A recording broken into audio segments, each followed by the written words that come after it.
want to hear from you guys. I want to know what you all think about what's going on and what the next move is going to be. We're going to be talking about this for a while, so get ready. Of course, the Super Bowl is this weekend, so we're going to get into a little Super Bowl hypeness and what's going on. Want to know who your favorite team is and who you hope to win, who you think going to win. All right, so y'all call and let me know what you think about the Super Bowl that's coming up. All right? And those tickets, as a matter of fact. Y'all stick around and stay tuned to the Andy Man Show right here on 105.1 FM. The music muscle of the shows and B105.9 The Drive, Broken, Alabama. Talk about cash, money.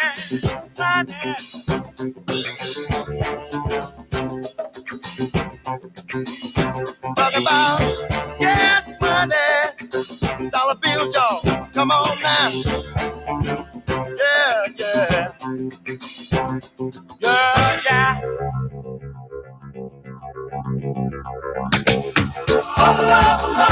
People will steal from their mother. People will rob their own brother. People can't even walk the streets because they'll never know in the world they're gonna meet. For that me free. Almighty dollar, that money.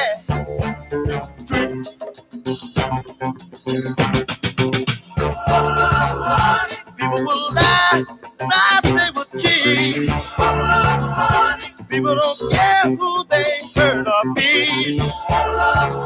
A woman will sell her precious body for a small piece of paper. It carries a lot of weight. For that me free. Almighty dollar. Talking about. I don't know that money is the root of all evil. You funny things, some people. Give me a nickel, brother. Can you spare that? Money can drive some people out of their mind. No good. Don't sell your soul for the money, no. Lay down, women will.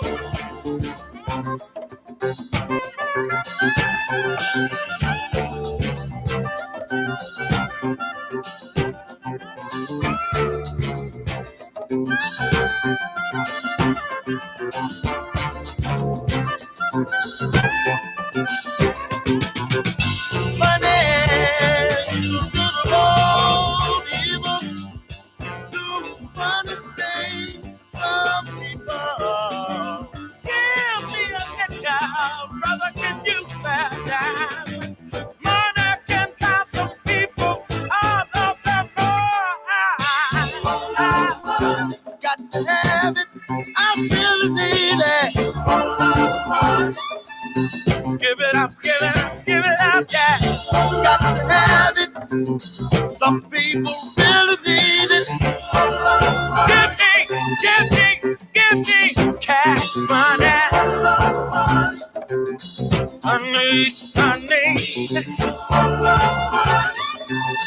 Keep me that bad.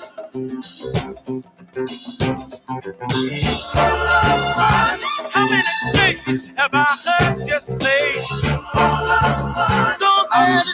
Don't let money rule you.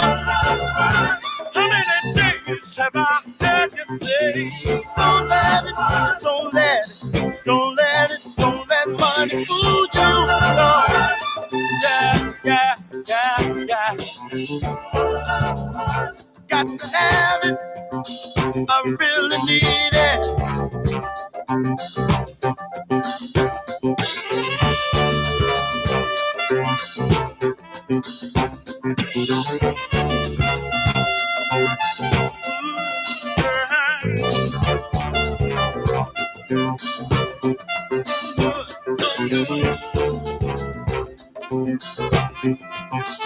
Save your soul, save your soul. Don't sell it for that mean.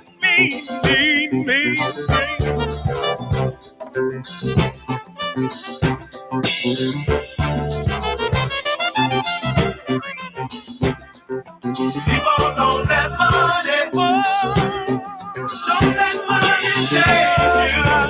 All my time. I keep on telling you, people don't let money go. Don't let money change you. All my time. Oh, just keep on changing, yeah, changing up your mind. You keep on changing, yeah, changing up your mind. Keep telling y'all, people don't let money go. Don't let money change you. All my time. I keep on telling y'all, people don't let money go. Don't let money change you. All my time. Yeah, but they'll keep on changing, yeah, changing up your mind. Oh, it'll keep on changing, yeah, changing up your mind. I'm telling y'all, people don't let money go. Don't let money 105.1 FM, the music muscle of the shows, and V105.9, the vibe, Dothan, Alabama. You are tuned in to the Drive at 5, and this is the Anime Show. And of course, I am your host, Montreal, aka the mayor of the shows, aka Mr. Diamond Promo in the building. Happy Friday, everybody. Got me a special guest in the building today, and her name is Fly Lady Di. How you doing? Let me see if I got your mic on. I am doing well. All right, great. So yeah, she wasn't planning on being on the air today. I wasn't. But we got her, so we're gonna discuss a few things, see what's going on in her life and what she got going on, and what you feel about that. Sure, let's do it. All right, great. So today I've been talking. I'm telling you that I've been talking a lot about politics and stuff like that. So you can give me your input. First of all, introduce yourself to the people, who you are, where you from, what you got going on. Well, all right. My name is Fly Lady Di. I'm from Michigan, and I live here now. You live here in the shows area? I've been here for a while. I did not know that. Oh, okay. So, because I be seeing you with a lot of hip hop heads. Yes, I lived in New York for 9 years, underground hip hop. Oh, really? So, how was that? Great. So, who are some of the people you work with? I'm wondering why. Yeah, who are some of the people you work with? Oh, strictly deep underground, like nothing mainstream, just deep underground. Okay, I think I saw you with a couple of legends though. We got Sada X. Oh yeah, I love Sadat X. He's with the Brand Nubians, right? Yep. Yeah, man, I like him, and yeah, he's real dope. So, who was he like? Because I saw some new stuff by him not too long ago. He's always putting stuff out, steady working. Yeah. So, what's my man that got into a Fat Joe that was in Brand Nubians? That was something. Oh, Lord Jamar. Lord Jamal, yeah. So tell me, what do you think about that whole Fat Joe thing? So the backstory with the Fat Joe thing is that it was a question of who started hip hop, which I think was a crazy question anyway. But Fat Joe was saying that Puerto Ricans or with Spanish community, I guess, or whatever, had something to do with the start of hip hop. And Lord Jamar was like, no, not really. Like, it is totally comes from the black community, which I agree with Lord Jamar. I don't. You don't agree with him? No. Why? I want to know why. Because I'm gonna tell you why. Because I'm seeing rap on so many different things. I mean, like back in the old days, where even like gospel rap. I mean, gospel singers were sort of had a cadence of rap and things like that, and also pretty much the breakdancing type of stuff. I think it all came into fruition at like maybe 50 something years ago. And what he said, hip hop started where in Brooklyn or the Brook. It's debatable. It's debatable. Yeah, I that is most definitely debatable. I get that as well.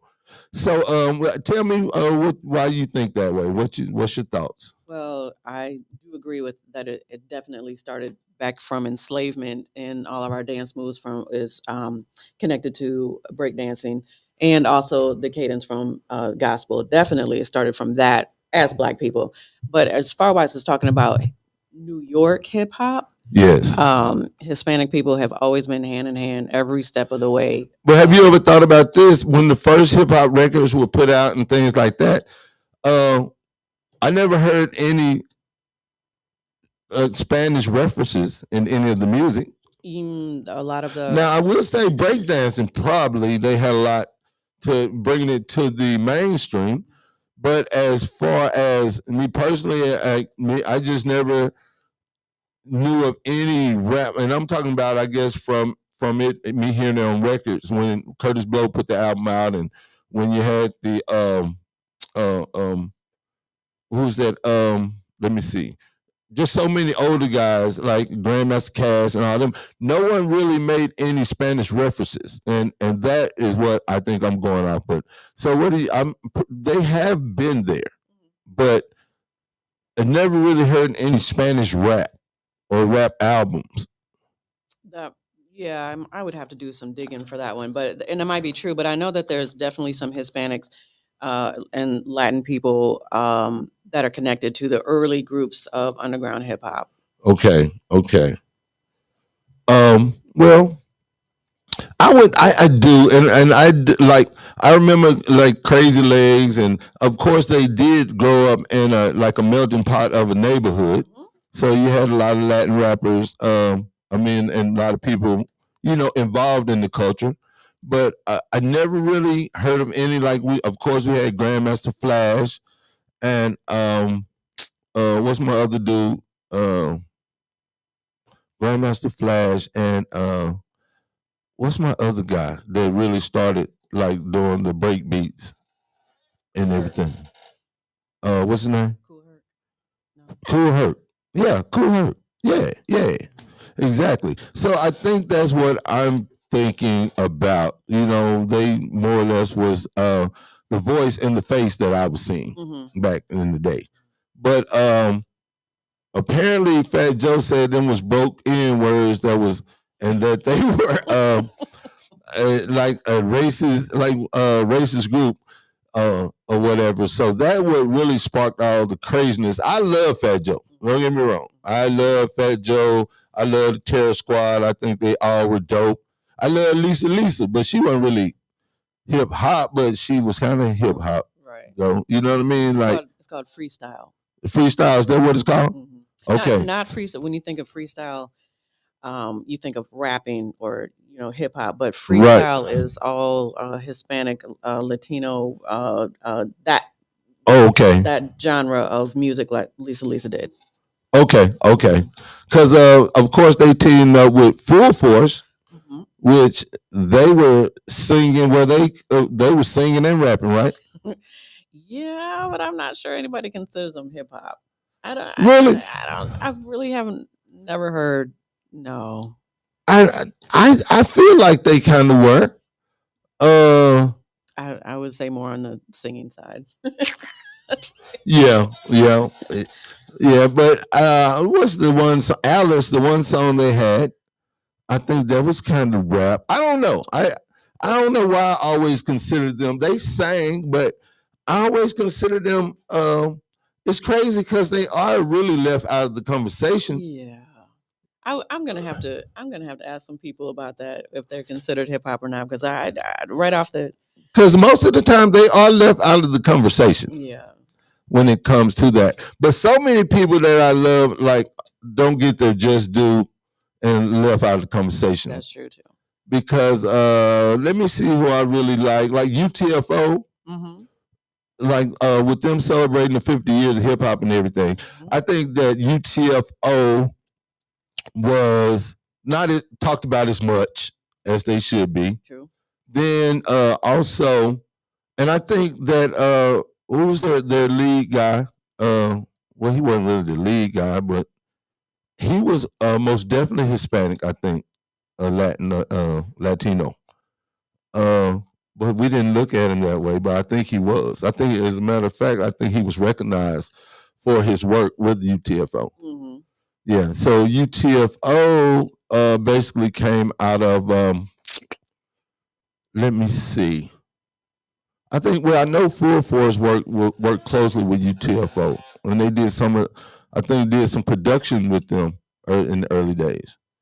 But yeah, I'm totally I'm really a hip hop head, but a lot of names that I forget for real. But I do know I remember Curtis Blow going on tour, and it was kind of weird to bands because first of all they didn't know who to put him on tour with. I think he was on tour with the Commodores or somebody. Right. Yeah, and then he didn't need a band. All he needed was a DJ. He needed his beats. So I remember I would think I was kind of too young to go see him, but I knew some teenagers that had went to see him, and they was like, he wasn't the real Curtis Blow. And the thing about it, we didn't really know because we was in Alabama, so it wasn't like he had a lot of videos out. Or only time you could see these people was on the cover of Right On magazine or something. Is Right On magazine still? No, it's not in publication anymore. Oh, the kids miss out. That was a really good magazine, wasn't it? Like everybody that was anybody, New Edition, everybody was on the front of Right On magazine. Yep. Yeah, back in the day, and I loved it. I would pick up one, read it front to like from beginning to end. I mean, even everything, like the credits, I mean, all of it. But I don't know. I like talking rap though. I like talking hip hop. What was your first hip hop concert? My first hip hop concert was wow, that's a good question. And hold on, my first hip hop concert, I want to say the Fresh Fest. I saw the Fat Boys. I saw the Fat Boys, and I want to say Joski Love with the Pee Wee Herman. And who else was with them? The Fat Boys, and man, there was a lot of those. Like, I want to say it's like maybe the summer of '86, something like that. And those guys was just really beginning to come down south. Okay. Yeah. Yep. And then I know I saw the Force MDs. The Force MDs was dope. They was turning flips and everything. You know what I mean?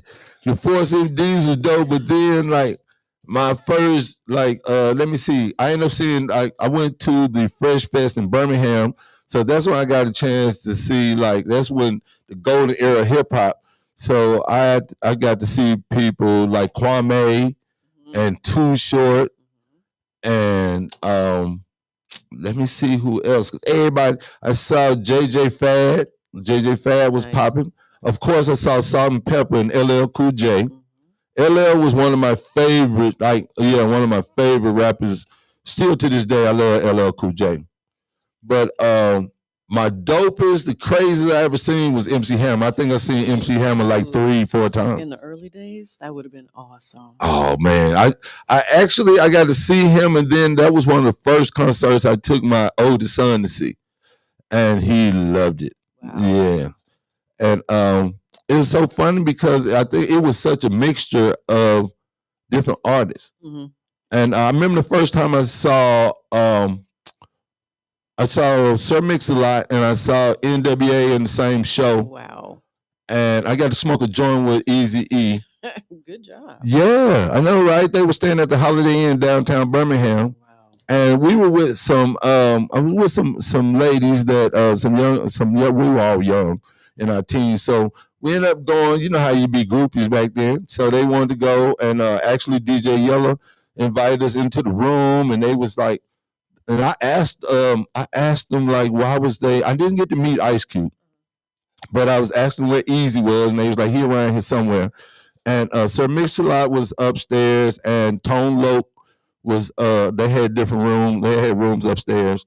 So DJ Yellow, I asked them why they didn't like Hammer, because everybody was dissing Hammer then. But you know, they was like, we just don't like him, and they was just talking mess, and they was talking real mess to the ladies that was with me. So it was cool, but I felt awkward because I was the only guy with them. You know what I mean? So I'd never forget Sir Mix-a-Lot. My partner Jai was with me. So Sir Mix-a-Lot, his dancers couldn't open. They had a Heineken beer, and they didn't have an opener for the beer.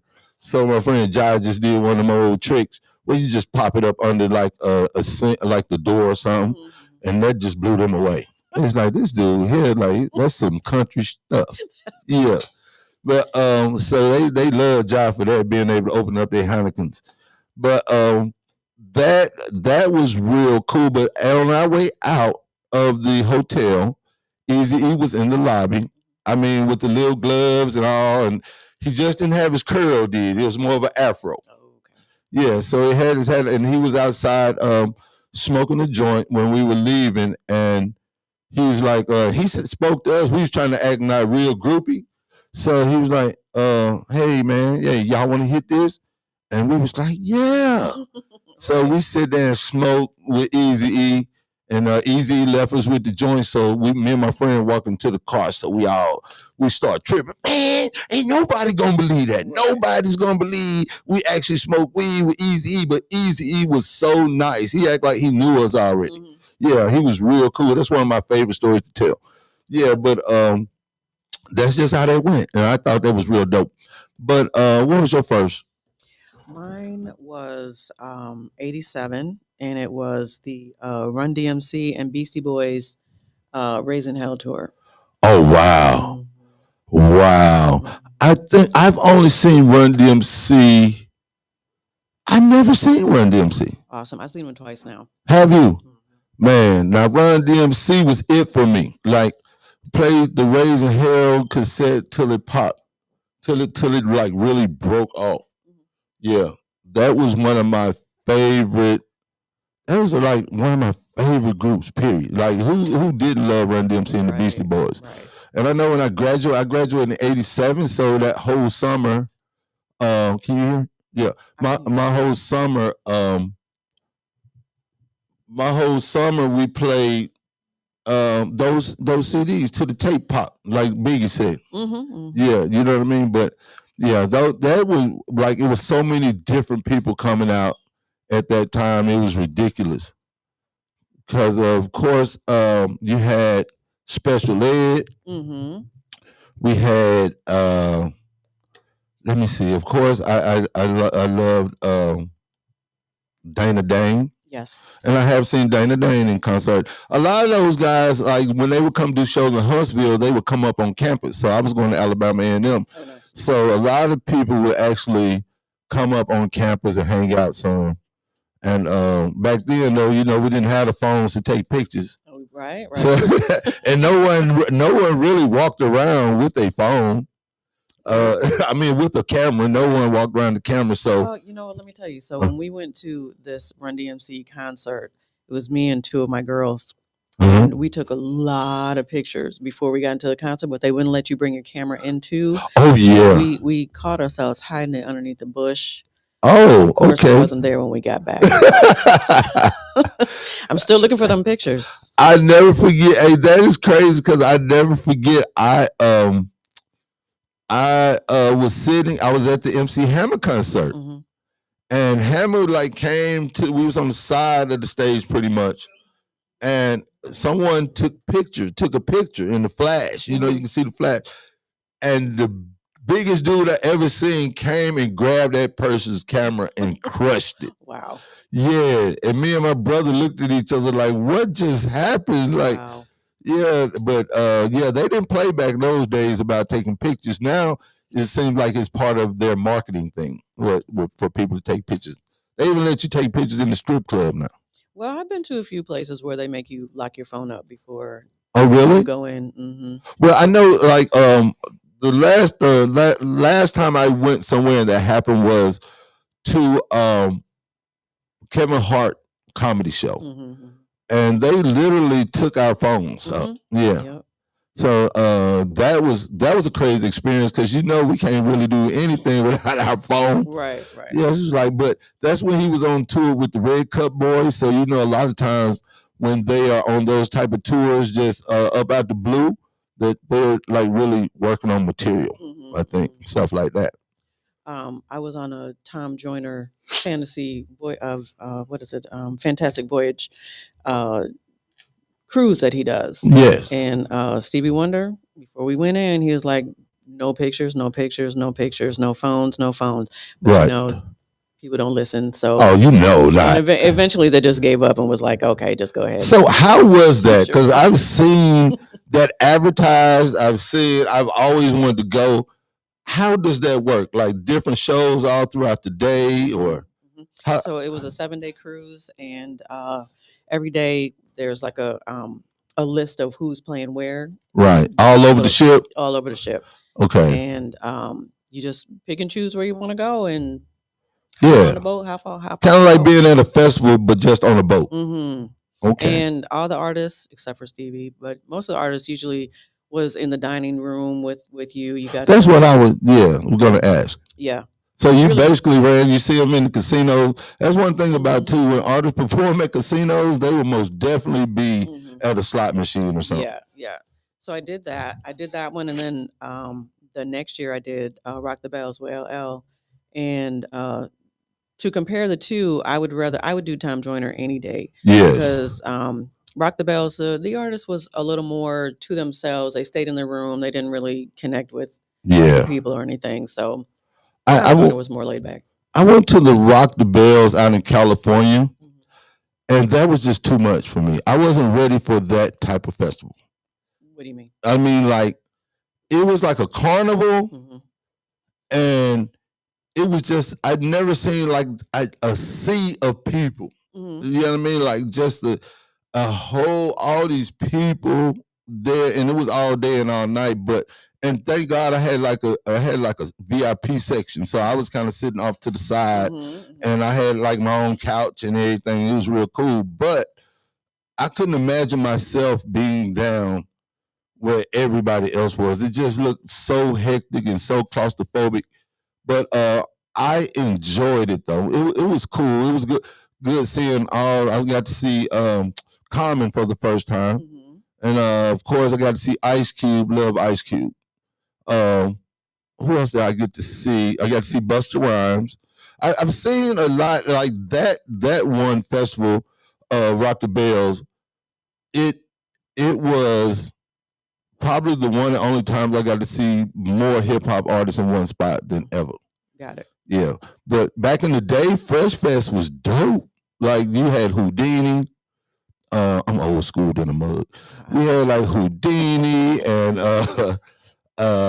man, just so many different artists. Now, but back in the day, you only had someone like the females is on like Salt and Pepper. MC Light. Yeah, MC Light. Yeah, MC Light was always dope. I always loved MC Light. But what do you think about the new female artists now, the female rappers? No comment. So what do you think about so I'm glad, like, what do you think about the new music and the new rap and this new era as opposed to the like golden era or even the 90s? No comment. But I will say I'm not a fan of most of it. I think that the attitude of it is what throws me off, is because, in every genre, you always have your idols that you look up to and that you have followed and you want to be like. Right. These new school people act like they invented it and they don't have any idols that they looked up to, and they don't need it like. Yeah, they actually act like it's a disrespect of where they come from. Yeah. I don't think enough of the new artists pay homage That's it.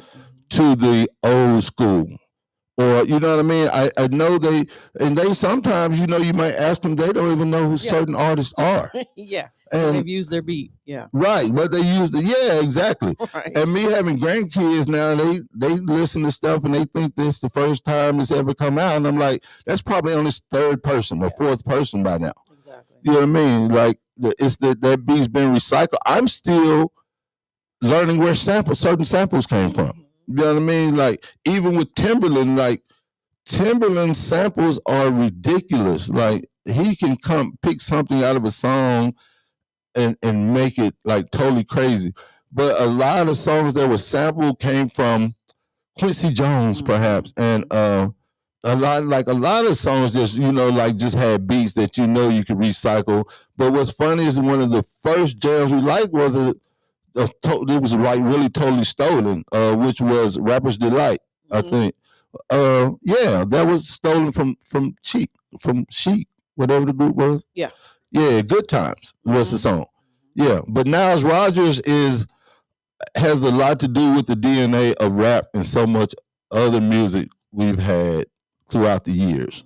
His bass lines are undeniable, and I was maybe like a few years ago, probably 10 years ago, I didn't realize that he was the sound behind Madonna.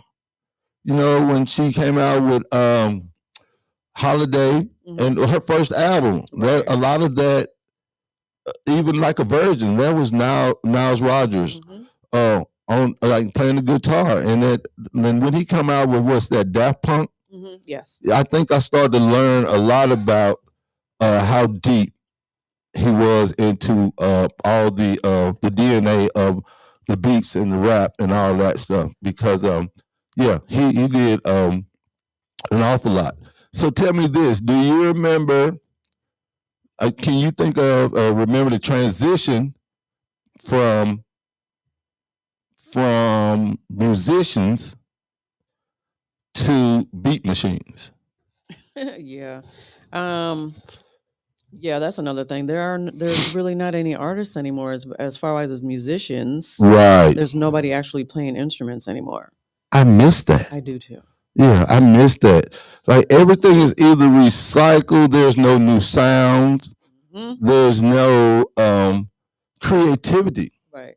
As you know what I mean? That's how I feel about it. It's like really no creativity. Now, when I go back and listen to Walk This Way, they literally did that whole song. Like they did the lyrics, and they just pretty much rapped them. And I did not realize that till a long time. And then the first couple of words to Push It, that was actually some white group song too, by Salt and Pepper. Yeah, the way it started off. But that as well. But in the 80s, we had so many different types of artists from all over the place, like the Thompson Twins and Spandau Ballet. And I'm an 80s girl. Oh, you're an 80s girl? 80s girl, love it. So what are some of your things that you really remember that stood out in the 80s as far as music? Just the creativity. Like nobody sounded the same. Nobody sounded the same at all. Nobody. Like you had LL, you had Eric B. and Rakim. Like Eric B. and Rakim, I was so mesmerized by him. It was his voice. And then like we was actually learning, I was learning about being a 1%er. You know what I mean? And it was learning that stuff, and the 5%er, that's what it was, the 5%er. See, all that. Like, but that was the thing. I didn't know any of that stuff that they knew. We wasn't privy to that around here. We in Florence, Alabama. Right. So it wasn't those guys that would give them knowledge on this block. They're still very strong with it in New York. Well, are they? They are. I only been to New York once, believe it or not. And G-Man's been a couple of times, but I only been once, and I do not have one picture from my visit. I had it on the computer, and I didn't take out the hard drive of the computer when I threw it away, and I lost all of those pictures. So that that means you need to go back. I do. I want to go back. At this stage we're in now, though, I don't know where I want to go. Right? Yeah. Nowhere safe. Yeah, like everything's a protest now. If it isn't, it should be. But anyway, but yeah, those times but we had. I remember the transition from people actually, the transition from people speaking knowledge. Mm-hmm. You know what I mean? I love Public Enemy out the gate. Yes. They actually changed up a lot from that first album. You know what I mean? What was that one song? My Uzi Weighs a Ton. But that was still dope. But Chuck D had, his voice was always been like an instrument. Right. And a message to the people. Yeah. Now that right there, I never forget. I knew rap was going somewhere different when Grandmaster Flash and the Furious 5 did the message. Mm-hmm. And it was like a real live story. And you could actually picture broken glass everywhere. You know what I mean? And you could actually, like all the things he was talking about, it put, like, and that's the crazy part. I was so naive. I didn't really realize that people was living that way. Yeah. You know what I mean? And people stealing TVs and people, you know what I mean? Him telling the story of the guy that's going to jail and all that, and it was just crazy. It took me some years to realize that is really how some people are living. Mm-hmm. And I never realized that even with, like, we had the projects, right? But the projects was easily an individual building. Yeah. We never knew of a high-rise project. No. And having to get all the way up to your floor. Yes. Are you familiar with that type of living? Yeah. Well, in New York, it's hard to tell the difference between the projects and a regular high rise because they're kind of made the same. Okay. Now on the inside is different, and of course it's going to cost more, but the buildings are high. Like all the buildings are high, and so until you get in there and be like, oh, this is a projects, you don't really looking from the outside, or else you really know where you are, and it says it on the outside, Marcy's Projects or whatever. Right. You don't really know just by looking. Yeah. But New York is a whole different world. So if you didn't grow up there, then you can't even imagine. See, that's the thing. When I go, because I was only around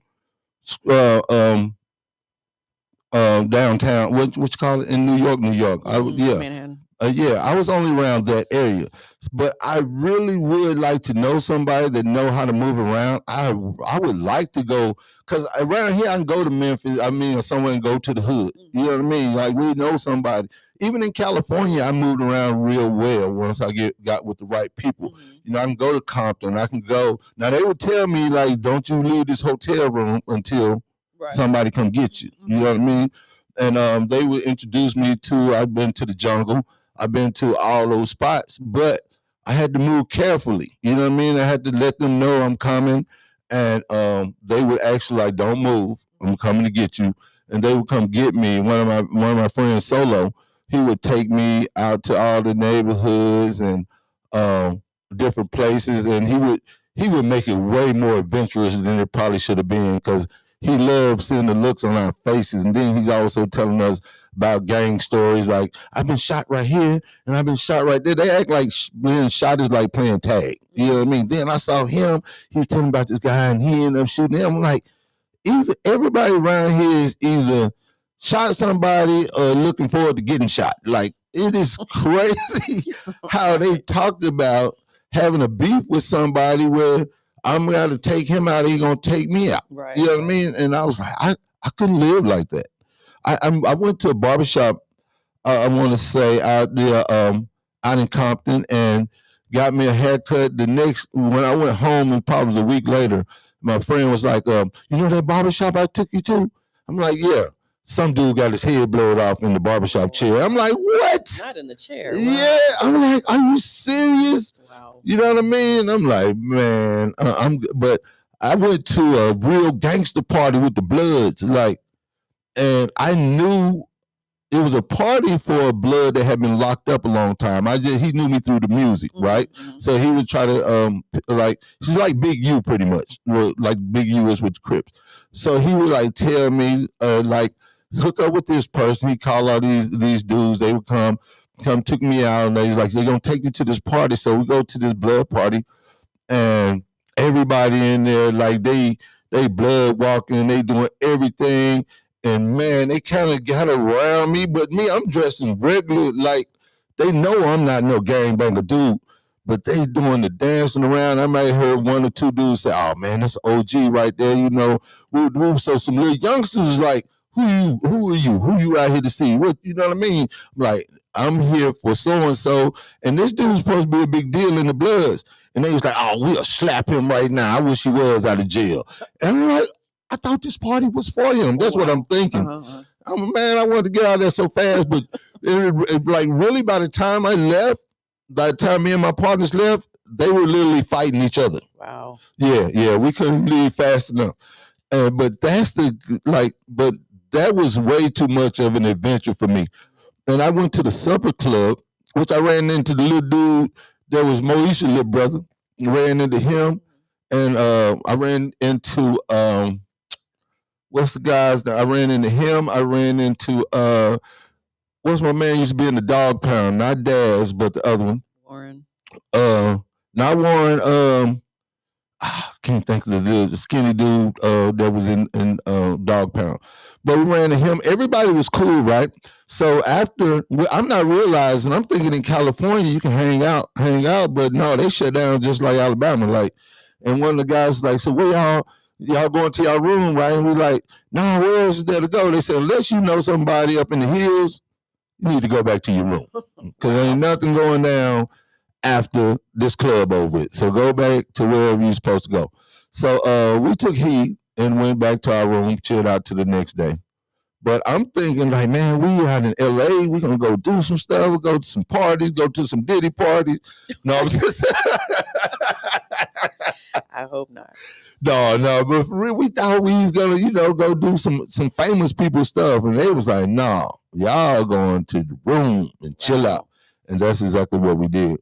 But and being in New York though, like how you ever go to the tunnel? To where? The tunnel. The tunnel. No, it was closed already. It was closed already? Yeah. Yeah, a lot of those clubs from old school hip hop are gone. Like not really too many more that's around. But I will say that the whole time that I was in New York, being a photographer, I'm always at shows late, right, doing the radio show, doing the open mic. I'm always coming home late, 3, 4, 5 in the morning, riding the subway all by myself.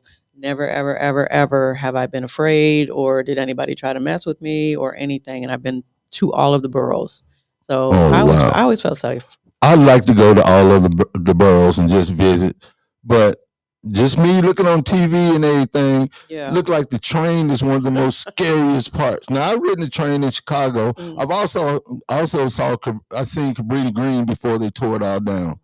But it actually looked like a caged prison. Like, you know what I mean? Right. Gates. They say some, people get thrown off, so that's why they have to put the gates up around. But I'm glad they went ahead and tore that down because it was crazy. Right. And the crazy part too is like it's just one street. On the one side of the street is the slums, you know what I mean? Like the hood. On the other side of the street, you have these nice houses and nice condos and everything. That's New York too. Is New York like that too? Absolutely. That's wild to me. Yes. Now I did feel safe, but you are going to see some crazy stuff, like absolute insane stuff. Like, absolute. Oh man, yeah. I can move pretty good in Miami. I can move. I move good in Texas. You know what I mean? Like Texas is huge. I love Texas. Dallas, and I love Houston. Houston, I have a lot of friends in Houston. I like when Houston was just getting ready to do their thing. Me and ESG was really cool. Mm-hmm. And of course, I met Lil Flip and all those guys. So, of course, we wanted to go. Michael Watts is one of our good friends. So we could actually move around really good there. And one night we just all sat in the parking lot, man, and Big Pokey, they gave us posters and everything. We gave them posters. This is when I was working with G-Man and Slade Camp.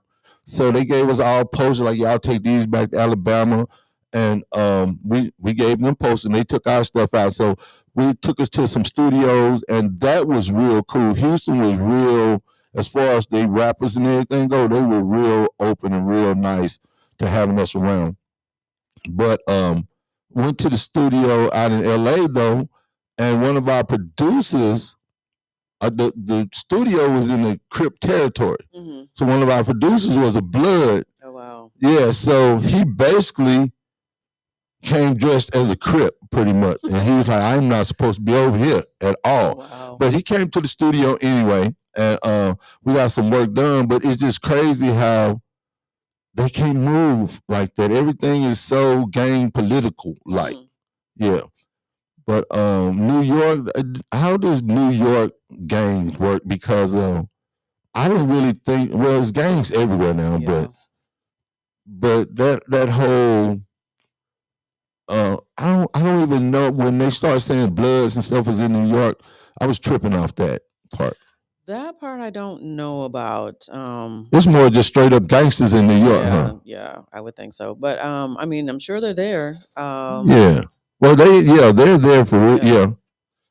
So man, you ever put any shows together?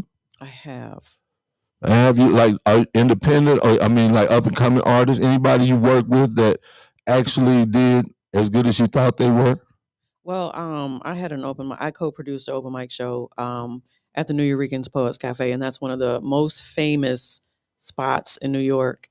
And the show that I co-produced was the longest running open mic show in New York at the time. Oh wow! A lot of hip hop heads got their start on that stage. So putting showcases together for that stage, I did a lot of. I would have to go places where people were performing and watch them perform and decide if I wanted them to come to the show and just find people, random people, known people, up and coming people, okay, unknown people, put them together. What was the question? I'm sorry.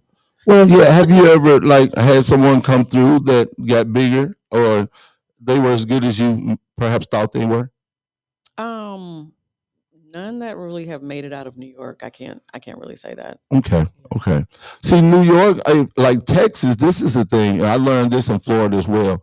They have really great rappers that actually learn a living rapping because their state is so big. Like when I met Plies, he was already getting probably $20,000 a show and never had left Florida. And that was crazy for me. Like, and then I had people like Papa Duck and Haitian Fresh, and those were guys that were stars to the local people and Florida people. But even Khaled, I remember I went to see the Cocaine Cowboys when they first premiered it, the first one. They did it at this little restaurant. I was working with TJ's DJs. He was one of the biggest record pool in the country at the time. So I had moved there and I started making some connections, and he invited me to the premiere. And that's when I had a chance to meet Rick Ross. But they were up and coming. They probably was already doing things, but they were really kind of like up and coming for real. So to actually see DJ Khaled where he is now, that's really, really cool. Oh, you know what I mean? And, yeah. And to see those type of artists, like Rick Ross, I remember like Rick Ross just smoking, like so much weed, like the whole time. This before he really had a beard, so he didn't have the Rick Ross beard by this time. So that was cool, being at the record pool, working for the record pool, and getting to see all these guys like before they made it. I remember B.O.B.'s manager, TJ's B.O.B.'s manager, me and G-Man was there for a conference because we did and I remember talking to T-Pain. I used to see T-Pain's mother at the flea market all the time. Like I remember TJ asked me and G-Man, like he just had something on his mind. He's like, man, y'all got to come, because I think B.O.B. wanted to give it up, like for a second. They was trying to find. He had a song called Cloud 9. You know, it's when people started putting out the mixtapes, and we sat in TJ's office and we listened to Beautiful Girl, and he said this song is gonna be huge. And within the next 3 months, that song was huge. Him and Bruno Mars. Wow, where is he now? TJ is still in No, Tallahassee. no, Who, B.O.B. B.O.B. He's in Atlanta. He still he just laid back. He still does festivals and big shows and everything. But I don't think he's put out any new stuff. But he's probably accumulated probably 3 or 4 platinum records by now. Yeah, every time they get one, TJ will send it. He'll post it. You know what I mean? Like we just got another Nice. platinum album. But I remember when I moved back to Alabama, and I was in Huntsville, and TJ called me. He's like, me. They was at the man, what's the name of that club? It was on University, the Benchwarmers. And it was another radio station up there besides WEUP and DJ Fresh, which he's over in Montgomery now. But he wasn't really liking the guy. Not that he didn't like the guys I was working with. They just had a reputation for some other stuff. Oh. So anyway, he kind of didn't want us to come back. We can go to the club, but he didn't want us to come back in the VIP and talk to B.O.B. and everybody. So when I get there, see TJ, and TJ was like, come on in, come on, come on back here, y'all, whatever. So DJ Fresh was looking nervous. He was like, what's going on? And TJ was like, they don't know you. And I was like, yeah, he know me, but so anyway, DJ Fresh looked at me totally different after that day. So they had just got back from the Grammys, and they were stinking too, because he was like, man, we ain't took no showers or nothing. We just got from the Grammys. And they was telling us how cool it was at the Grammys. B.O.B. didn't win anything though, but that was their first time out there at the Grammys. But that was a real cool experience, and being able to actually know B.O.B. now from the beginning to now. And for all the guys that we used to have like a quarterly conference, like I guess every 4 months down in Tallahassee. So at the Moon, so everybody would come through, everybody. So that's how Joe and I got to be good friends too. So, but a lot of people I did meet we did like maybe 2 award shows. I was part of 2 awards. They did 3 for that magazine Julia Beverly had. But anyway, that's how I actually got to meet a lot of people. They were just coming through there and at those award shows. And because a lot of people, they'll assign you to someone like a T.I. or someone, you make sure that everything's okay. But I always loved the dudes from the Bay. You know what I mean? I loved all the guys from the Bay. They was always real cool. Always real, you know what I mean? Like one of the guys lost a VIP pass, and I actually had access to go get one. And he tried to pay me a ton of money. Well, I say about $400 or $500. I just let him have it though. But that was the thing, because I was trying to build relationships. You know what I mean? I was trying to. Very important. Yes, and that was my thing. I was like, no, I don't want to take the money. I'd rather, we exchange numbers and we work, and I call you when I come out to California. And we can, do it and work. But anyway, it's just good seeing or being able to know somebody from their humble beginnings. Yeah. But now here, personally, no one sticks it out. No one really understands, I don't think, how it works. It's a lot of money going to it. Yeah. And I think a lot of people don't understand. They think that, they're going to hear me, and I'm gonna be the best. You know what I mean? They're gonna put me on. Yeah. And that's not how that works. It's not. No. See, with you doing open mics and stuff like that, like, what type of people would actually be in the audience? Well, because it was world famous, the venue is world famous. Just people from all around the world would come just so they could say, I've been to the New Yorkers Poets Cafe. Yes. But just all kinds of people who sign up for the open mic. Poets, radio singers. People, DJs. I mean, like, as far as, because this is the thing, like, you have a lot of D-boys, promoters, people that want to get into business but don't really know how. You know what I mean? A lot of times I would see certain people that had the money to bankroll your career. Right. But they didn't really know what they were doing either. Yes. They end up throwing you a pack. You end up wanting to be a rapper. You end up selling dope. Yeah. You know what I mean? Like,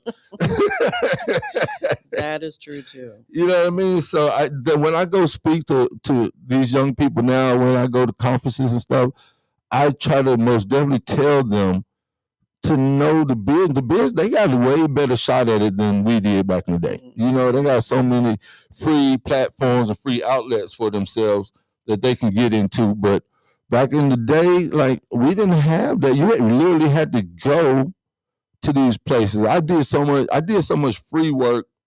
It was unreal. Yeah. You know what I mean? Like, I volunteer for places, volunteer for things just so I could be in the building. That's how you get your foot in the door. Exactly. Yeah. And a lot of these young guys don't know that. You know what I mean? They just like, put me on. I could do this, I could do that. No, you can't even act like you're a fan, you know? And number two, they can't rap without their track. Right. That is just, that is my number one pet peeve. If you are a rapper or a singer, you need to have just the instrumental to be able to rap or sing over. We don't want to come to a show and you rapping and missing words and your track is playing in the background. Yeah. See, that's a thing that they have to learn. They need to learn too. Mm-hmm. Like, there's so many things that they miss with the career part of it that they don't get. Like, that tracking thing behind you is not really it. You know what I mean? And they don't get that. They've looked at TV and they look and they think that's the way it goes. That's not the way it goes. But look, Di, we're gonna Fly Lady Di, we're gonna take us a little break. I want y'all to stick around. We're gonna get into some music here for a little bit, take y'all back to some old school stuff. But y'all stick around, man. Stay tuned to more of the Andy Man Show right here on 105.1 FM, the music muscle of the shows, and V105.9 The Vibe, Dothan, Alabama.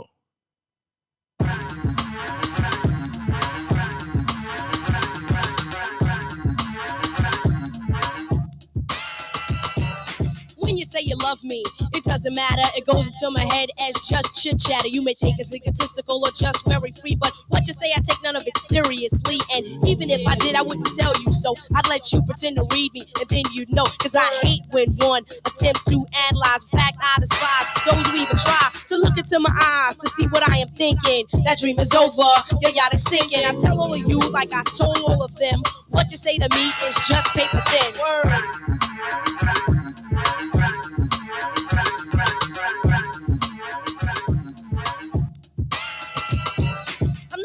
Girl to try to play a man out. I take the money and again then break the hell out. No, that's not my strategy, not the game I play. I admit I play a game, but it's not done that way. Truly, when I get involved, I give it my heart. I mean, my mama sold my body, I mean every part. But if it doesn't work out, yo, it just doesn't. It wasn't meant to be, you know, it just wasn't. So I treat all of you like I treat all of them, and what you say to me is still paper thin. In one ear and right out the other. Hurdles mumble jumble. Lover, I don't pay attention, I don't concentrate. You ain't got the bait that it takes to hook this. Sucker, you missed. I put feelings aside. I know who I am. My name is Light. Is your name Sam? Cause if it is, step off. Grab your coat and get lost. Wrap your scarf around your throat and go back and catch the boat and hit the road, Sam. Don't you come back no more, no more, no more, no more. Hit the road, Sam. Don't you come back no more. So now I take precautions when choosing my mate. I do not touch until the third or fourth date. Then maybe we'll kiss for the fifth or sixth time that we meet. Cause a date without a kiss is so incomplete. And then maybe I'll let you play with my feet. You can suck the big toe and play with the middle. It's so simple, unlike a riddle. It's as easy as counting a 1, 2, 3. In other terms, letters L-Y-T-E. I'll tell you, and all of you in the back and in the middle, in the front. Yo. That's it, paper thin, word up. So like, checking out. Yo, like, 1, 2, dedication to my DJ K-Rock and the place to be. That's right, that's K-Rock.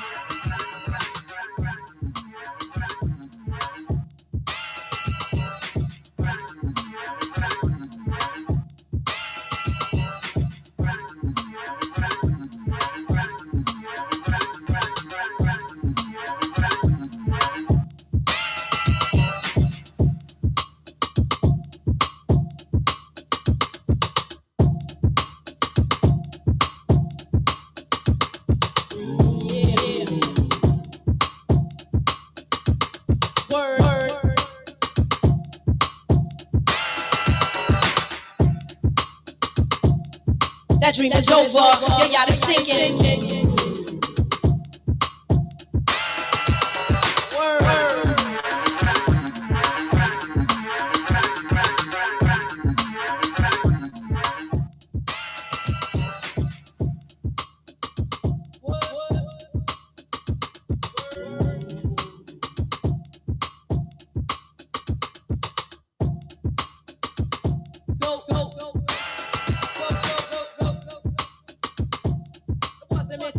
know, it just wasn't. So I said,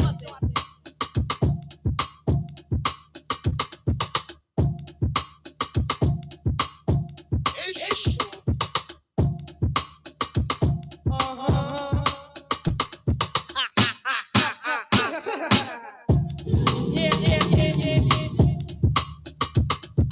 yeah, yeah.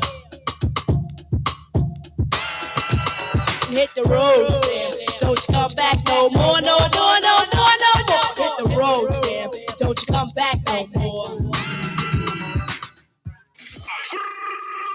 We are Nuts Media Group 105.1 WJX 1500 AM and now 105.9 Dothan, Alabama. Rockin' and shaking, giving you the beats the way you like them.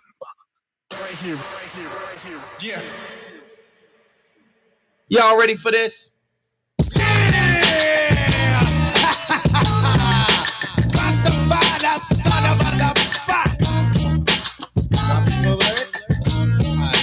One, and then comes the 2 to the 3 and 4.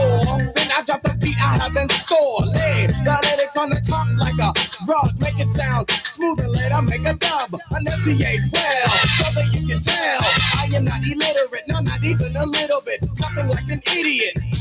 Get it? You want the record? Cool, I'm with it. Let the rhythm take you, shake it cause it makes you. As I turn the knob to the door, you escape through. Going like a gnat, don't be a punk. And I let it play cause dress is funky and Rasta.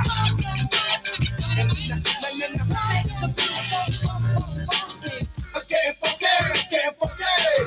Let's get it funky, let's get it funky. Let's get it funky, let's get it funky.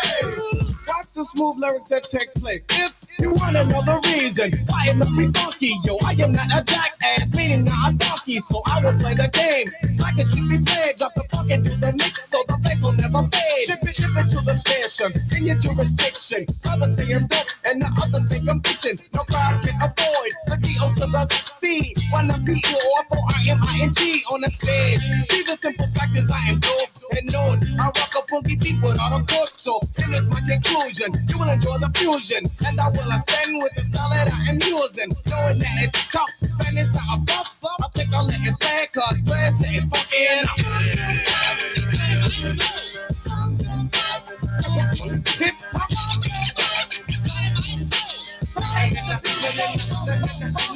Let's get it funky, let's get it funky.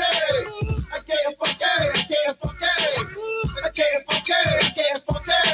Try to make the funky hip hop music, so check it. Listen to the kick, popping with a click, and with no rehearsals, and popping funky verses. Stupid with the bitch with the thing that you are relying on. You love it when it battles with the fact that I am buying on suckers. Never come close cause of knowing. There's no step in the dock when I am going, but in the event someone would try to juice this, stop him in his tracks, show him that I am ruthless. I don't give a damn, don't think that I am joking, cause I don't think he is funny when you're messing with my money. This nigga tell me this, you'll try, you gotta stop him, but with no frills, so I just drop him, continue with the rhyme, and make sure I get mine with no static, cause it's southern, that's the G to get my 9, but lessons have been learned, now I get it all in fun and let it play, when the people say, Trey, oh, you're funky enough. Rasta.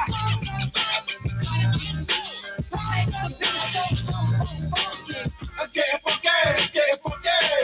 Let's get it funky, let's get it funky. Let's get it funky, let's get it funky. Deal with the D.O. to the C. I need a break so I can check around. See who the hell that is sitting down. I want all chairs off the floor. And if he stands to the wall, show him the door. And I'll keep getting a beat to give you something to rock to. I don't not stop, do not to look at the clock. You perceive, but can't believe you're being taken. My beat so cool, you start shaking and shivering. Cause I'm delivering the answer. Haven't seen if you're a hell of a dancer. You try and say it, but it just won't work. Cause the beat is so rough, so tell me, tell it, don't be funky enough.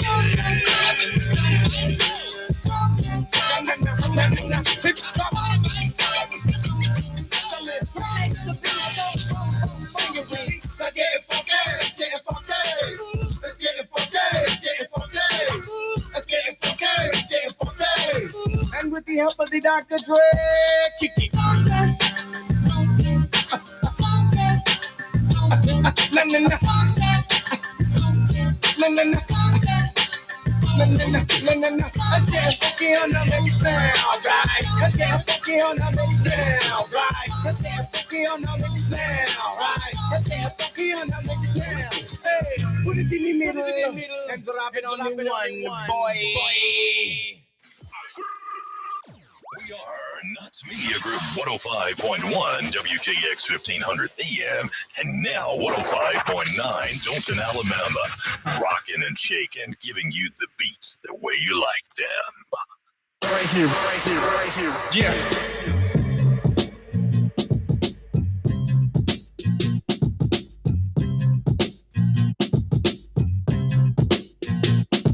I'm your idol, the highest title, numero uno. I'm not a Puerto Rican, but I'm speaking so that you know. And understand I got the gift of speech and it's a blessing. So listen to the lesson I preach. I talk sense condensed into the form of a poem. Full of knowledge from my toes to the top of my dome. I'm kinda young, but my tongue speaks maturity. I'm not a child, I don't need nothing for security. I get paid when my record is played, to put it short. I got it made, I got it made, I got it made, I got it made.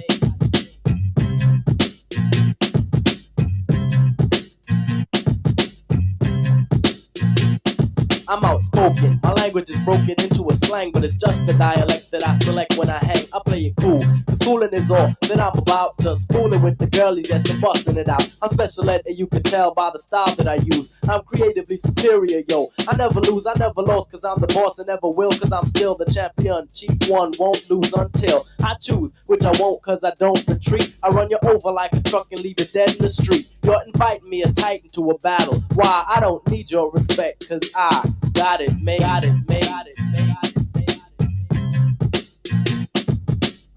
I'm talented, yes, I'm gifted. Never boosted, never shoplifted. I got the cash, but money ain't nothing. Make $1 million every record that I cut, and my name is Special Ed, and I'm a super duper star. Every other month I get a brand new car. Got 20, that's plenty, and I still want more. Kinda find a Honda Scooters, got 74. I got the riches to fulfill my needs. Got land in the sand of the West Indies. Even got a little island of my very own. I got a frog, a dog with a solid gold bone. An account to account the amount I spent. Got a treaty with Tahiti cause I own a percent. Got gear out wear for every day. Boutiques from France to the USA. And I make all the money from the rhymes I invent. So it really doesn't matter how much I spent, because yo, I make fresh rhymes daily. You burn me?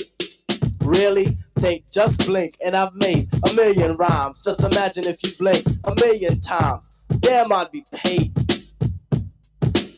I got it made, I got it made, I got it made, I got it made.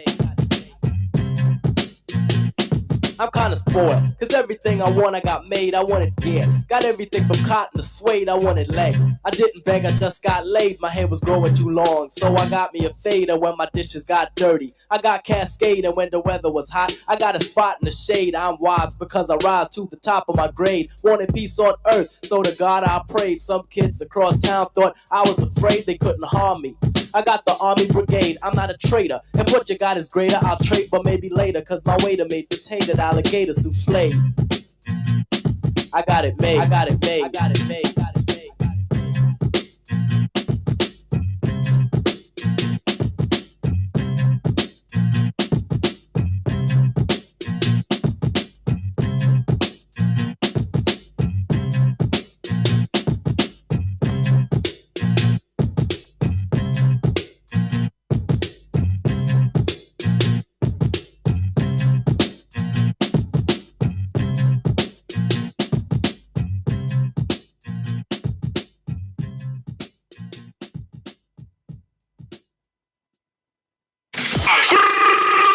We are Nuts Media Group 105.1 WJX 1500 AM and now 105.9 Dalton, Alabama. Rocking and shaking, giving you the beats the way you like them. Right here, right here, right here. Yeah. That's the show, the show, the show, the show.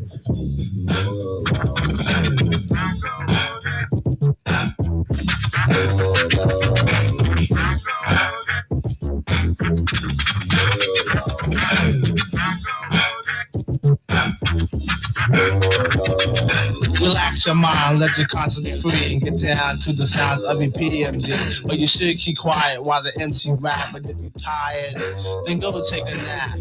I'll stay awake and watch the show I take, because right now I'm about to shake and bake. The EICK is my name, I spell. Thanks to the clientele, yo, I rock well. I'm not an MC who talking all that junk about who can be who. Sound like a pump. I just get down and I go for mine. Say check 1, 2, and run down the line. To the average MC, I'm known as the Terminator, funky beat maker, New Jack Sternity, destroying employed. When you're rhyming, I'm void, never sweating your girl. Why pay? She's a schizoid. When I'm on the scene, I always rock the spot. I grab the steel with the crown on the top. In the beginning, I like to let my rhymes flow. And at 12, I press cruise control. Sit back and relax, let my rhymes tax. Maintain them C's while the doubly max. Always calm under pressure, no need to act ill. Listen when I tell you, boy, you got to chill. I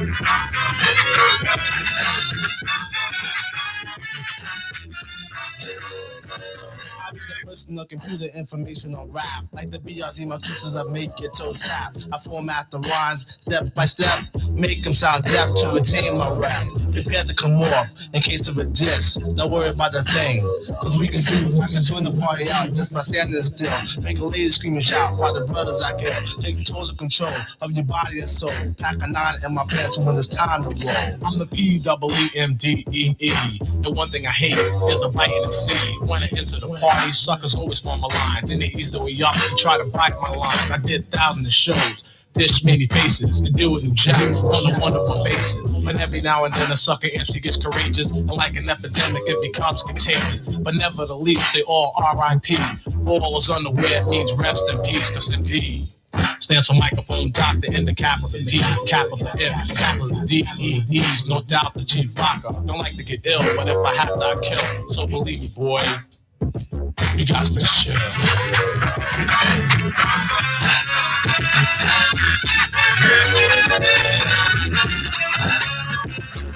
Catch every what I'm saying, notice no delaying. Don't hesitate to motivate the crowd, I'm not playing. Seeing is believing, you catch my drift. Don't try to interact because I'm just too swift. How swift? I'm so swift and that's a natural fact. I'm like Zorro, I'm walking in your back. I don't swing on no ropes or no iron cords. The only weapon is my rapping sword. Intimidate MCs with the tone of my vocal throne. When I'm dishing on the microphone, cause I'm the funky rhyme maker, MC Undertaker, the one that likes to max and relax. And when it's time, it's your dig 'em smack. I keep the hands clapping, fingers snapping from tapping. When it's time to roll, Uzi Patrol's packing. The P&D, the mic's my only friend. And through the course of the party, I kill again and again. So if you're thinking about battling, you better come prepared. Come with your shield and your armor again. You got to chill.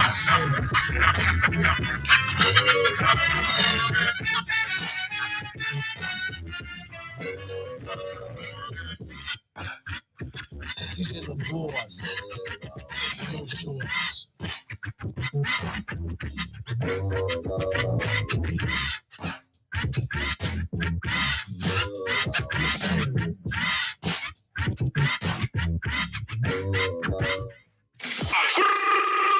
We are Nuts Media Group 105.1 WJX 1500 AM and now 105.9 Dothan, Alabama. Rockin' and shaking, giving you the beats the way you like them. Right here, right here, right here. Yeah.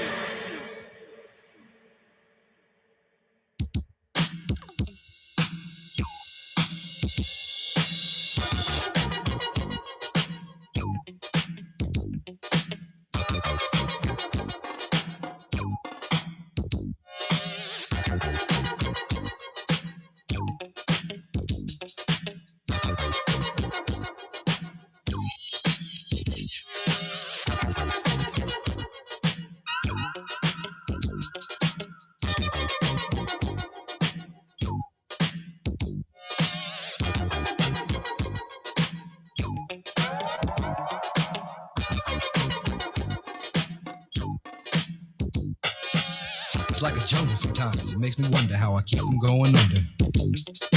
It's like a jungle sometimes. It makes me wonder how I keep from going under.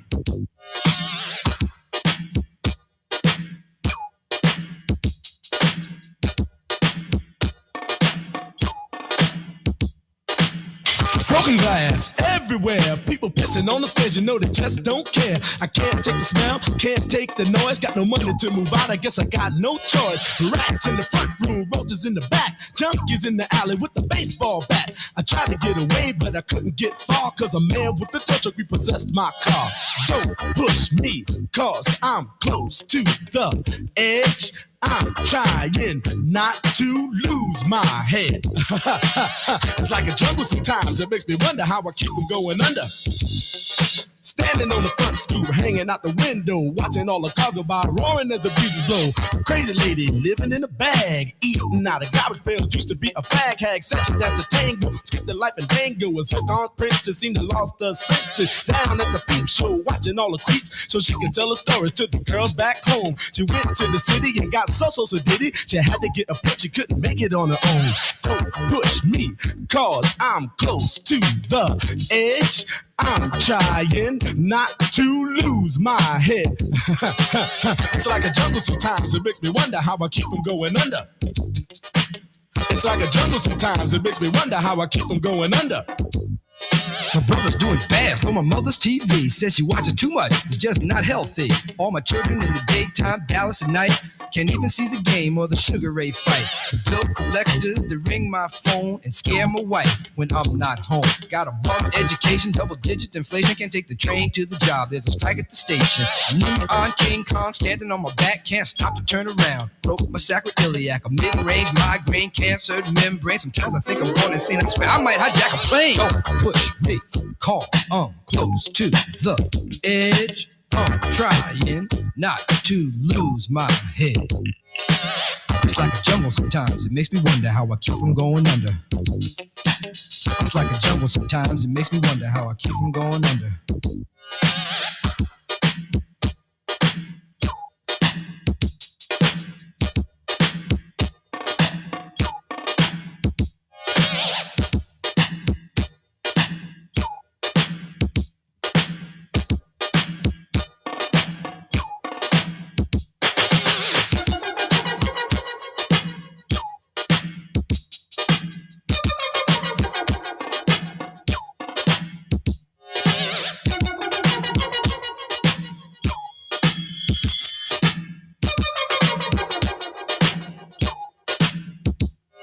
My son said, Daddy, I don't want to go to school cause the teacher's a jerk. He must think I'm a fool and all the kids smoke reefer. I think it'd be cheaper if I just got a job, learn to be a street sweeper. I dance to the beat, shuffle my feet, wear a shirt and tie and run with the creeps. Cause it's all about money, ain't a damn thing funny. You got to have a con in this land of milk and honey. They push that girl in front of the train, took her to the doctor, sewed her arm on again. Stabbed that man right in his heart. Gave him a transplant for a brand new start. I can't walk through the park cause it's crazy after dark. Keep my hand on my gun cause they got me on the run. I feel like an outlaw, broke my last glass jaw. Hear them say, you want some more? Living on a seesaw. Don't push me cause I'm close to the edge. I'm trying not to lose my head. Say what? It's like a jungle sometimes. It makes me wonder how I keep from going under. It's like a jungle sometimes. It makes me wonder how I keep from going under. It's like a jungle sometimes. It makes me wonder how I keep from going under. It's like a jungle sometimes. It makes me wonder how I keep from going under. A child is born with no state of mind, blind to the ways of mankind. God is smiling on you, but he's frowning too, because only God knows what you'll go through. You'll grow in the ghetto, living second rate, and your eyes will sing a song of deep hate. The places you play and where you stay looks like one great big alleyway. You'll admire all the number book takers, thugs, pimps, and pushers, and the big money makers, driving big cars, spending 20s and 10s, and you want to grow up to be just like them. Smugglers, scramblers, burglars, gamblers, pickpocket peddlers, even panhandlers. You say, I'm cool, I'm no fool, but then you wind up dropping out of high school. Now you're unemployed, all non-void, walking around like your pretty boy Floyd. Turned stick-up kid, but look what you done did. got sent up for an 8-year bid. Now your manhood is took and you're a make tag. Spend the next 2 years as an undercover fag, being used and abused, served like hell. Till one day you was found hung dead in the cell. It was plain to see that your life was lost. You was cold and your body swung back and forth. But now your eyes sing the sad, sad song of how you live so fast and die so young. So don't push me, cause I'm close to the edge. I'm trying not to lose my head. It's like a jungle sometimes. It makes me wonder how I keep from going under. It's like a jungle sometimes. It makes me wonder how I keep from going under. Yo, Mel, you see that girl, man? Yeah, man. Yo, that sound like Cowboy, man. Cool. Yo, what's up, buddy? Yo. Hey, where's Field and Raheem, man? They upstairs cooling out. So what's up for the night, y'all? Yo, we can go down to the fever, man. Check out Junebug, man. Hey, yo, you know that girl Betty? Yeah, man. My mom's got balls, man. What? Yeah, she got hurt. What just happened? Free. Don't nobody move nothing. Y'all know what this is. Get him up. Get him up, man. We down with that. 105.1 FM, the music muscle of the shows, and V105.9's Vibe Dothan, Alabama. You are tuned in to the 80 Man Show, and of course, I am your host, Montreal, aka the mayor of the shows, aka Mr. Darren Promo, and I'm here with the beautiful fly lady Di in the building. And man, we've been having some good conversation, off camera as well. So look, Lady Di, Super Bowl coming up. Do you get into football, into sports? Okay, well, my initial response is boycott. God dang it, but I'm with you on that. I'm with you. Lord have mercy, black folks. But listen, the Lions were supposed to win, and if they were still in it, I might watch it. So, are you originally from Michigan? I'm from Michigan, Lansing. Lansing. I got family in. Let me see. I got a family in close to Ypsilanti. What is it? Yeah, Ypsilanti. And Lanning and man, where my family from? Lord have mercy. Damn, I hate when I can't remember nothing. But anyway, I used to go to Michigan every now and again. Okay. They do a lot of bowling. Well, my family, my aunts and stuff, they did a lot of bowling. A lot of bowling. Yeah. You bowl? I don't. Oh. So tell me why you would boycott the Super Bowl. Well, number one, we still should be with Kaepernick. We supposed to be taking a knee. We should have done that. We should have still been on it. Number two. I get that. President said that not mine. I ain't claiming them. Well, he will be at the Super Bowl, and he told them to get rid of the end racism at the end zone. I was talking about that. Yeah. So for me, I mean, players take a knee and don't play the damn game. That's what I would say. Like I haven't even heard any of the players speak out against this. I haven't heard nothing but me. Yeah, I spoke on this. So all they had was end racism at the end of the end zone. Yes. Now they've been doing that for some years now. Since 2020. Since 2020. Okay. So this President Trump guy told whoever the NFL guy, who's ever over there, and I don't know his name, but that he was coming to the game. Mm-hmm. So to me, I think why go through all that trouble for him? And it's not like New Orleans is not going to already be packed out anyway. Right. He didn't even go down there and say anything when the guy ran through the crowd with the truck. No. You know what I mean? He did not go and say anything to those people. He did not. I just didn't like that at all. No words of comfort. No, any of that. So I don't like that part. But you know how many arrangements and changes and all the hoops they're going to have to jump through just for this guy? Exactly. They're also in an uproar because we are going to do the Black People Anthem. Oh, they don't want to hear it.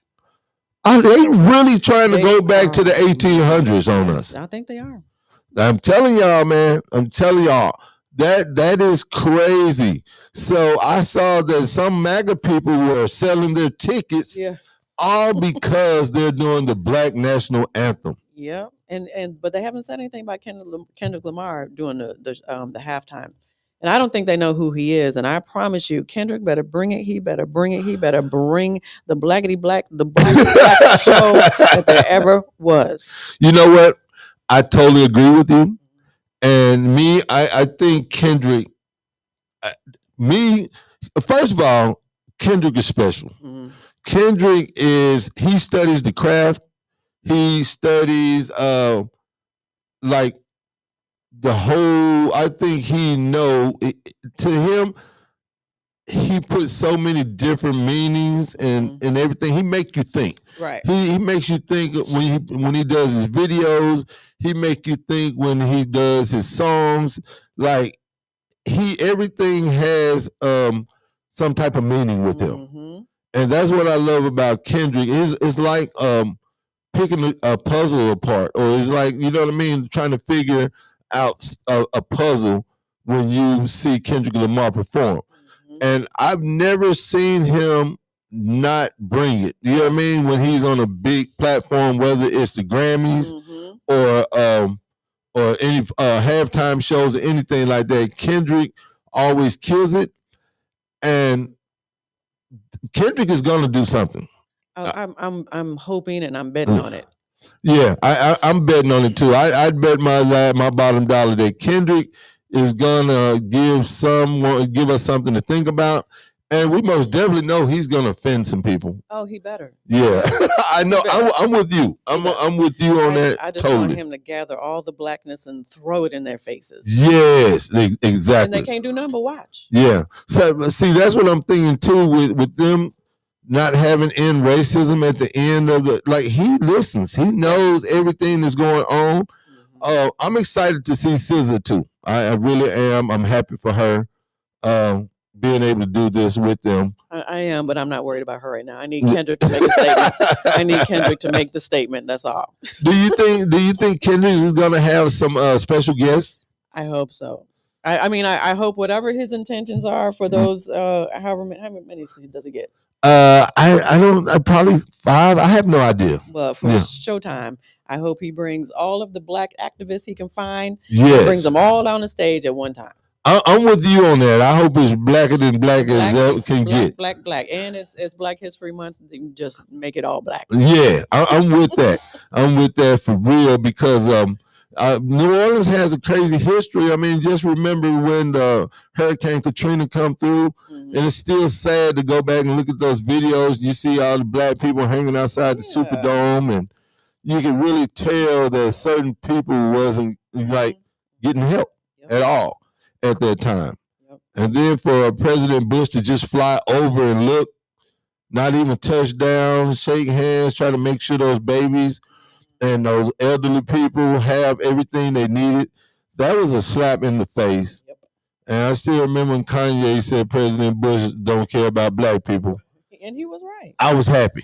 He was right. We were all thinking that. You know what I mean? Like, of course, they had it scripted out for him to do something else, but he totally went off script. Yeah, exactly. And that's what I was really loving Kanye. Like, the Kanye we see now is not that Kanye. Right. But where the question is, where are the celebrities right now?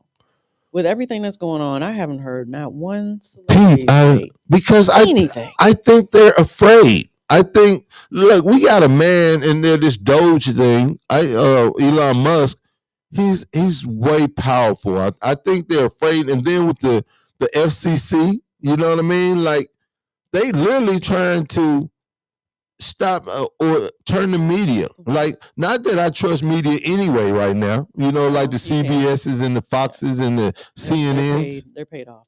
Yeah, they're most definitely paid off. So now Trump is trying to, he's probably going to try to sue CBS again over a 60-minute interview.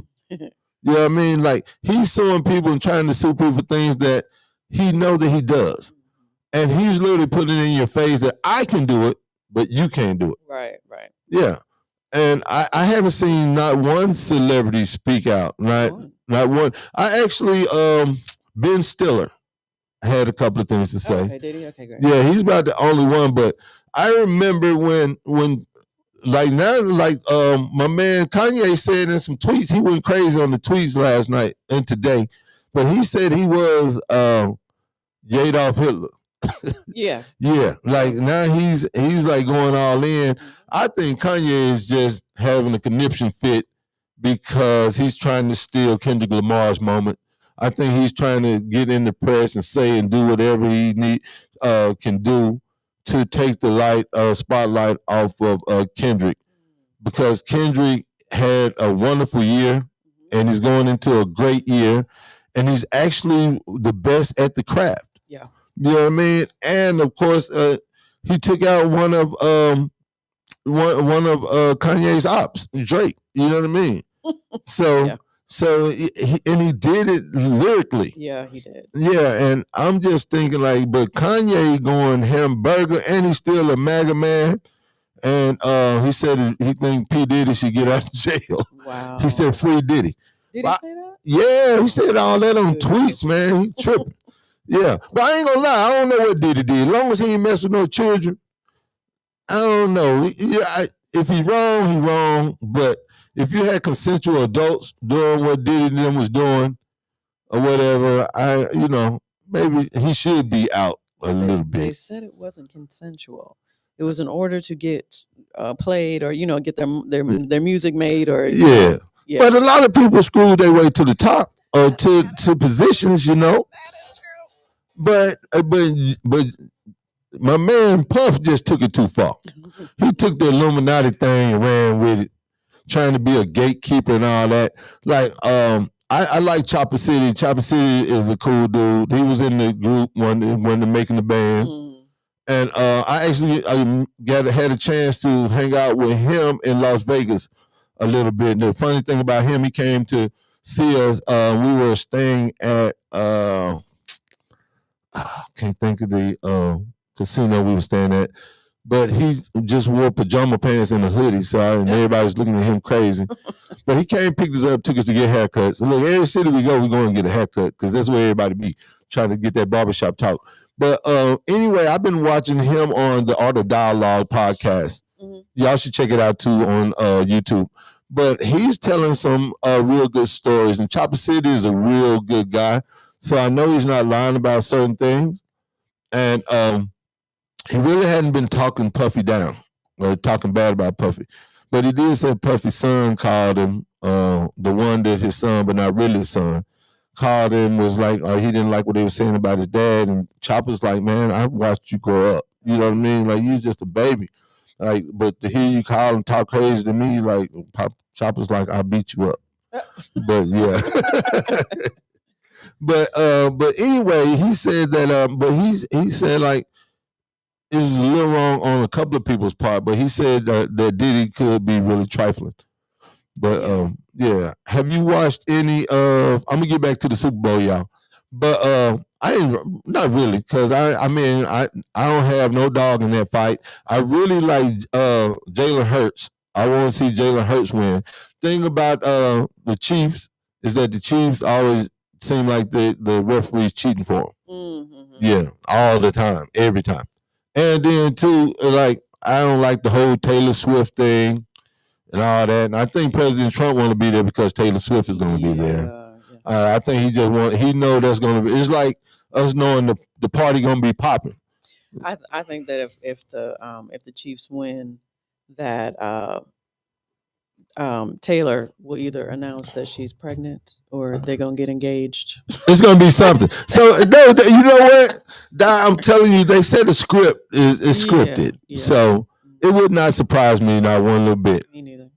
Yeah. So I hope that they don't win, and Taylor Swift can still make her announcements. Right. You know what I mean? But yeah, there's just too much going on. It is with them. Yeah. Well, my hopes is that they don't play, period. Go and take a knee. Yeah. What are they going to do? What can they possibly do if all the players take a knee? What take a knee? Possibly do? I hope they number cut them checks off, maybe. You know, that's the thing, too. It's got to be a conversation, a third conversation in those locker rooms. Like, I don't know. I'm hoping somebody breaks protocol. And really give us something to think. Just like the brothers in the Olympics that time they threw up the black fist. I hope it's somebody that's going to have their moment Sunday. I hope so. Because we need it. We need it right now, bigger than anything. And that DOGE situation, Trump had a press conference today, and a Fox reporter asked him, like, do they really need all of our information? Do those guys really need our social security number? And you know what the president said? What? No, they don't. They don't really, but it's easier for them. It's easy for them to get this and other. Like, that's crazy to me. It is. Why Especially would since they're unknown? We don't know who these people are. we don't? And this one thing we do know. We know that one of them got fired because he had a lot of racist stuff on the internet. So not saying all of them. All of them are probably racist. He just got caught. That's the qualification. Yeah, You have to be racist. and most definitely you have to be a white supremacist. I most definitely believe that. And for them to have all of our information, and for Elon Musk not to even be American or elected to anything, this is out of hand. Totally out of hand. Right, because Vance ain't even doing everything that Elon is doing. No, but the thing is like, why are the people? Why are they so afraid to confront? Why are the Republicans so afraid to go against them? They've already been warned. This was already planned. They put the people in place that knew that they was going to go along with this. These people that's in place already knew what the game plan was. So the Project 25 is in full effect. Hell yeah. So I mean, they gonna be not even hiring any black people. They got this thing called DEI Watch. You know what I mean? They've taken down all the websites as far as like health issues go, as far as transgender people. They've taken down all these websites and everything already. Everything. Yeah. That's crazy to me. And for Trump to literally say on the press conference that these people did not need our social security numbers and everything, but they already got them. Mm-hmm. So what does that say? Like, I don't know. It's just a big ball of mess.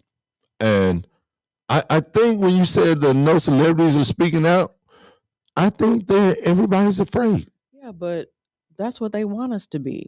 I know. They want exactly. us to be afraid, and that means they have the power. Yes, this one got me down. When they, what got me is when President Trump, like when we said that we're gonna sue him for this and sue for that, and it got to go through courts. I don't think it like that's time. Mm-hmm. That's time.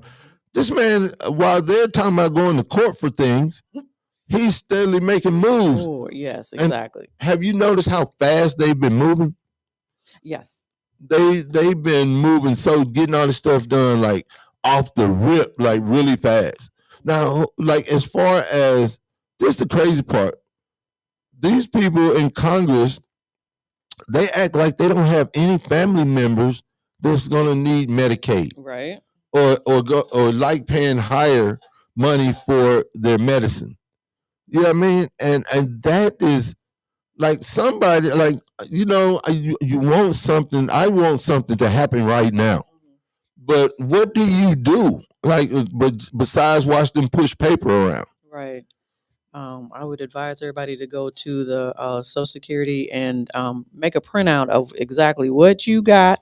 Yes. What you got coming, how much you've put in, and what you're supposed to get when you retire. Yes. So you know that, and you have physical confirmation of what was in there before he started messing around with everything. And also freeze your credit.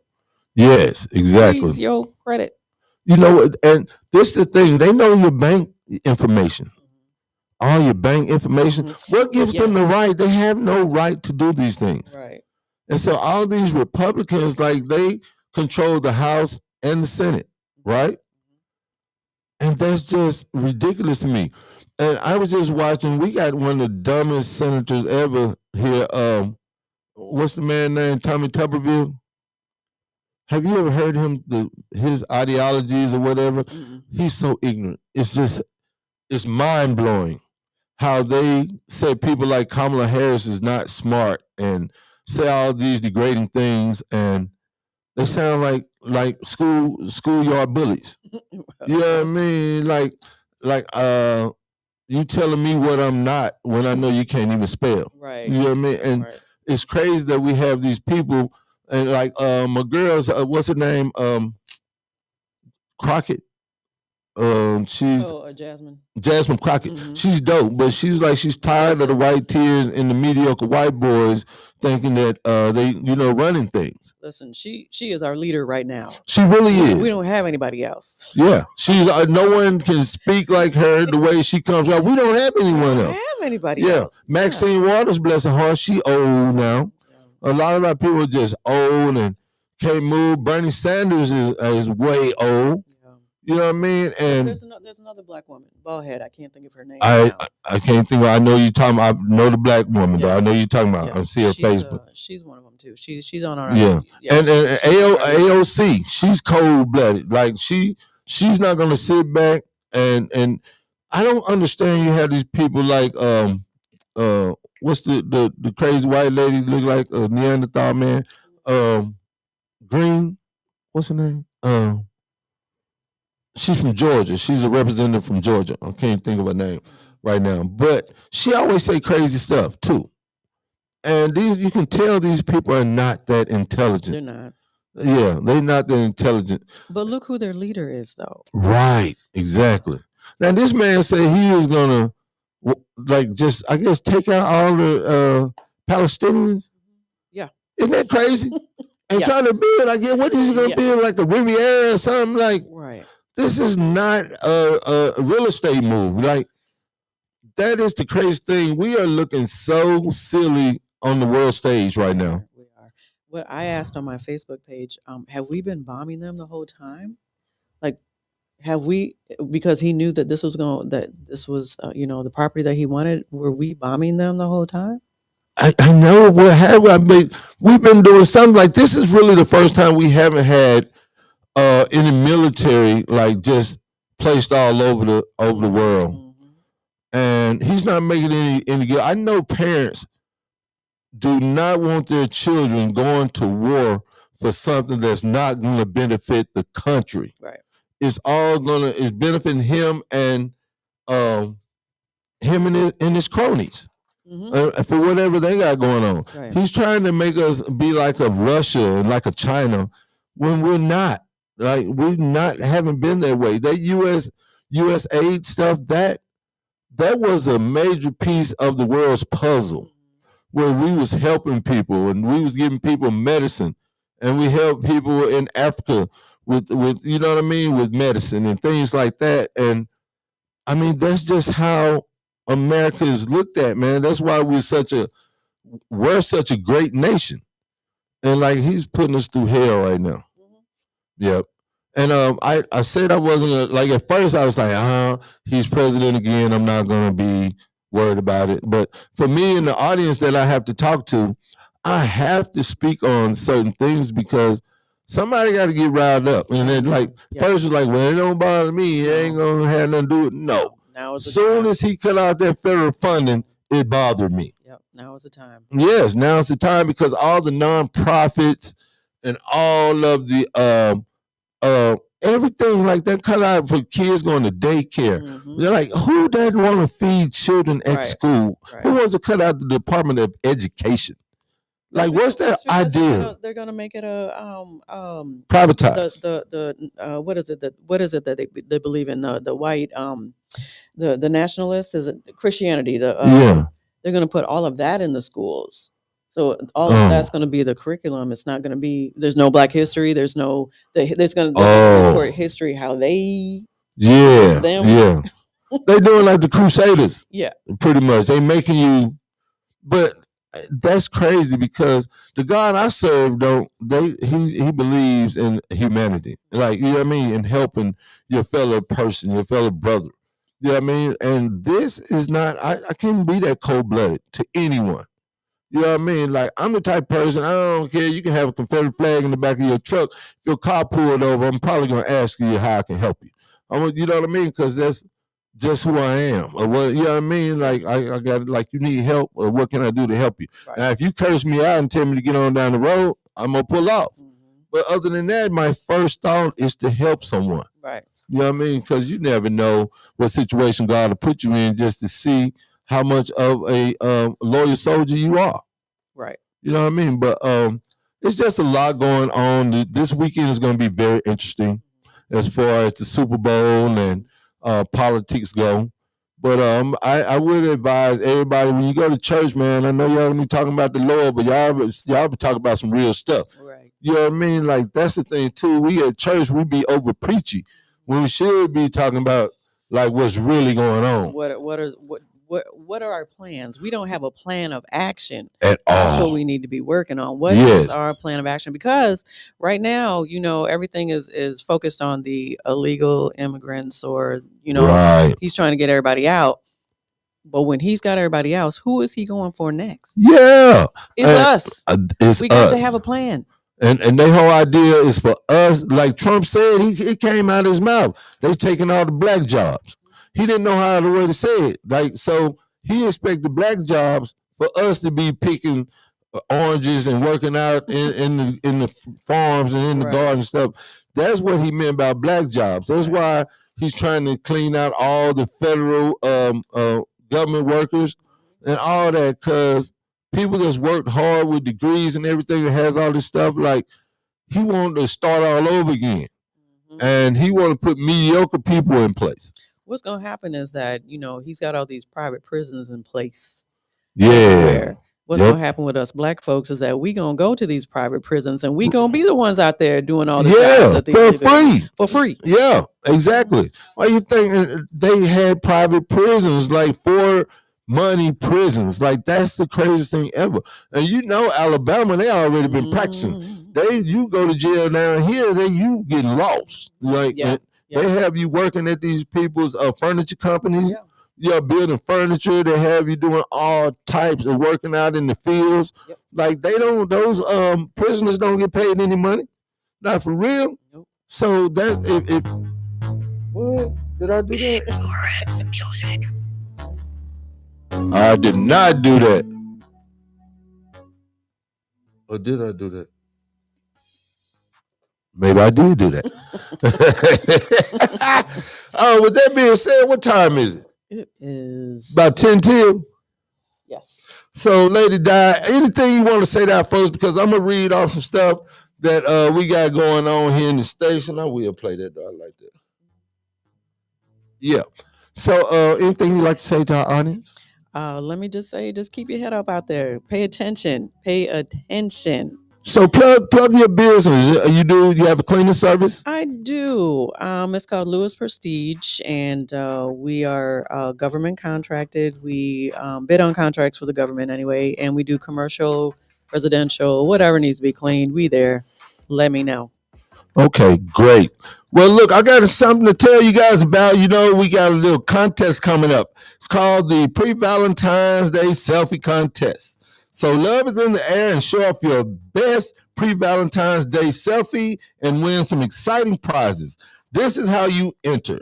Snap a selfie in your Valentine's spirit, post it with hashtag Knox Media Group and tag Knox Media Group in the post.